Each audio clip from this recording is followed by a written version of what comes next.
করে দিচ্ছে। মনিটাইজেশন যেমন সবাইকে গণহারে দিচ্ছে, ঠিক তেমনি গণহারেও কিন্তু আবার নিয়েও যাচ্ছে।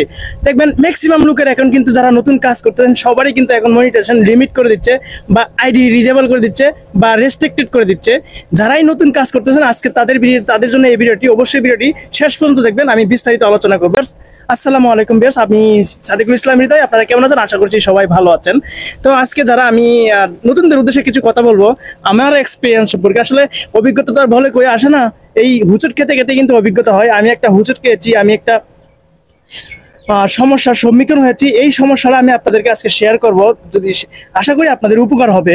কেমন আমি সমস্যায় সম্মুখীন হয়েছি আমি আপনাদেরকে যদি বলি, আমি অলরেডি আমার এই মানে ফেসবুক আইডি থেকে টুকটাক কাজ করি, আপনারা অবশ্যই জানেন, টুকটাক ভিডিও বানাই, এবং এই ভিডিও থেকে ভালো একটা পরিমাণে আর্নিং মানে পেতে যাচ্ছিলাম। একটা আশায়, বুক ভরা আশা ছিল যে এই মাসে আমি বাংলা টাকায় হয়তো বা আমার প্রায় 30-এর কাছাকাছি এরকম একটা টাকা আর্নিং হবে, সে একটা মনে একটা আশা ছিল। যাই হোক, সেটা আর মানে হলো না, বা হবে কিনা আদৌ সেটা আমি বুঝতে পারছি না। আমার অলরেডি আইডিতে $225, আগের গত মাসের কিছু মানে ডলার ছিল, সব মিলে প্রায় $245 এরকম ডলার জমা হয়েছিল। তাই আমি একটা আসলে অনেকটা এক্সাইটেড ছিলাম যে এই মাসে আমি হয়তোবা আমার পেটটা হয়ে যাবে।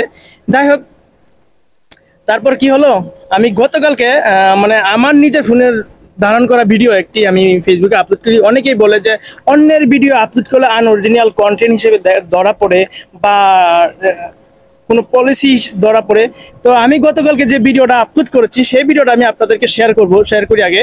যেটা হচ্ছে আমি একটা রোড অ্যাক্সিডেন্টের ভিডিও, যেখানে বাইক অ্যাক্সিডেন্ট করে রাস্তায় দুজন ডেড হয়ে যায়, একদম টোটালি দুজন মারা যায়।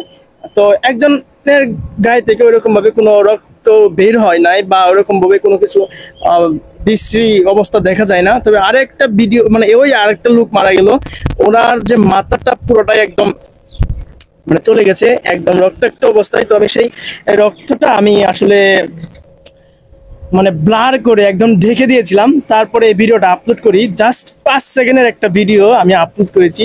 আমার কাছে 29 সেকেন্ডের এই ভিডিওটা ছিল, কিন্তু আমি 29 সেকেন্ডের ভিডিওটা দেইনি। আমার কাছে একটা সন্দেহজনক মনে হয়েছে এই ভিডিওটা হয়তো আমার কোনো পলিসি মানে ইস্যুর মধ্যে পড়ে যাবে।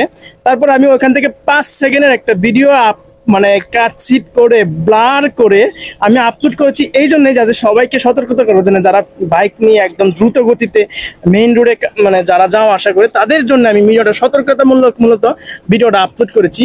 ভিডিওটা আপলোড করার 5 মিনিট পরে, ঠিক 5 মিনিট পরে আমার কাছে একটা নোটিফিকেশন চলে আসছে।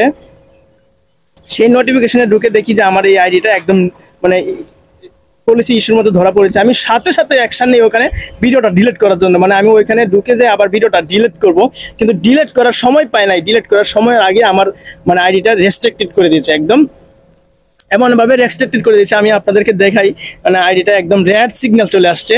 মানে ওনাদের যে তারপর ওনারা আমাকে যে রেস্ট্রিক্টেড দিল সেটা হচ্ছে আগামী 10 আগস্ট পর্যন্ত মানে আমি আমার এই আইডির কোনো নাম চেঞ্জ করতে পারবো না। তারপর আমি বিস্তারিত ঢুকলাম, কিছুক্ষণ পরে আরো একটা নোটিফিকেশন আসলো। সেই নোটিফিকেশনে ঢুকে দেখি আমার মনিটাইজেশন লিমিট করে দিছে।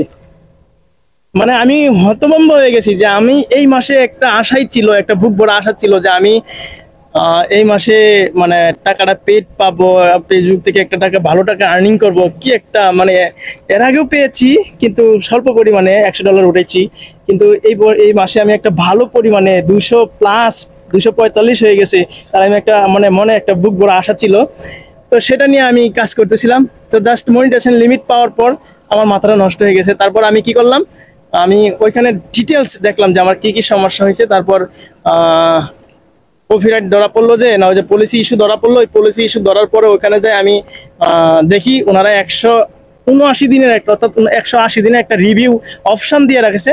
তো আমি সেই রিভিউতে গেলাম। রিভিউতে যাওয়ার পর আমি আবার রিভিউ করলাম ওনাদের কাছে, যে আমি আসলে ভুল বুঝতে, আমার যে একটা ভুল হয়েছে আমি এই ভুলটা স্বীকার করে ওনাদের কাছে একটা আপিল করলাম। আপিল করার পরে সাবমিট নিতে হচ্ছিল না। তারপর আমি সাবমিটটা আসলে 2-3 বার ট্রাই করার পর সাবমিট নিল। তারপর ওনাদের এখান থেকে একটা নোটিফিকেশন আসছে, 4 দিনের একটা রিভিউ নিয়েছে তারা। ওনারা একটা 4 দিনের রিভিউ নেওয়ার পর আমার এটা সমস্যাটা তারা দেখবে কি করবে। তো আমি সেখান থেকে আবার ফিরে আসলাম পর মন খারাপ করে বসেছিলাম। কিছুক্ষণ পরেই তার 7-8 মিনিট পরে একটা নোটিফিকেশন আসছে, যেখানে বলা হয়েছে যে আমাকে ডিস্ট্রিবিউশন বোর্ডে একটা আপিল করার জন্যে, যেহেতু 4 দিনের সময় নিয়েছে, 7 দিন সময় নেওয়ার পর আবার একটা নোটিফিকেশন আসছে সে আপিলটা করার জন্য, এবং সে আপিলটার মেয়াদ হচ্ছে আগামী 10 মানে জুন পর্যন্ত। আগামী 10 তারিখের ভিতরে আমার সেই আপিলটা করতে হবে। তো সে আপিলটা আসলে আমি কিভাবে করব ওইরকম ভাবে আমি বুঝতে পারছি না। আর সিনিয়রদের, আপনারা যারা অভিজ্ঞ আছেন অবশ্যই জেনে যদি থাকেন তাহলে আমাকে এই কমেন্টে আপনারা জানাবেন বা ইনবক্সে নক করবেন, আশা করি আমি উপকার হব।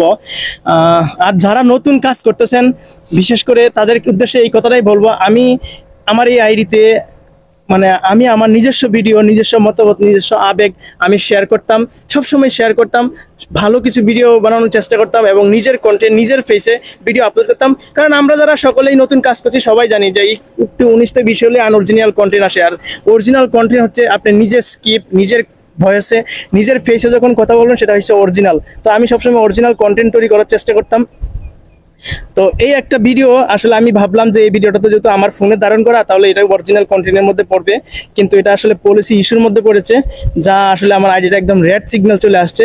এই রেড সিগন্যাল চলে আসার কারণে কিন্তু আমার মনিটাইজেশন লিমিট হয়ে গেছে এবং রেস্ট্রিক্টেড হয়ে গেছে, যার কারণে আমার আইডিটা একদম অকিজু হয়ে আছে, বিশেষ করে অকিজু হয়ে গেছে, একদম রিকমেন্ডেবল আর নট রিক্স চলে মানে রিক্স চলে আসছে, মানে গ্রোথ রিক্স এরকম একটা অপশন দেখাচ্ছে, যার কারণে আমার আইডিটা নিয়ে একটু প্রবলেমে আছি। জানি না আমি আইডিটা ঠিক করতে পারবো কিনা, তবে অবশ্যই যদি ঠিক করতে পারি, কিভাবে কি প্রসেসে যদি ঠিক করতে পারি সেটা আমি অবশ্যই আপনাদেরকে জানাবো, এবং সবাই আপনারা আমার জন্য দোয়া করবেন আমি যেন এই আইডিটা আমি আবার ফিরে পাই।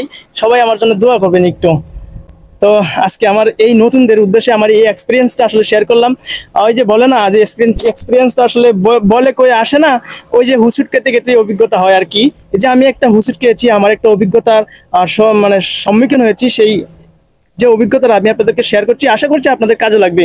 তো ভিডিওটা যদি আপনাদের ভালো লাগে থাকে অবশ্যই আপনারা ভিডিওটি শেয়ার করবেন, এবং আপনারা শেয়ার করে প্লিজ এই ভিডিওটা অভিজ্ঞতার সামনে মানে প্রচার করে দিন, যাতে করে আমি কিভাবে আপিল করবো এই আপিলটা যেন আমি আসলে মানে বুঝতে পারি, সবার সহযোগিতা চাই আর কি। তো আজকে ভিডিওটি এখানে শেষ করছি, সবাই ভালো থাকবেন, সুস্থ থাকবেন, দেখা হচ্ছে আমার নেক্সট ভিডিওতে।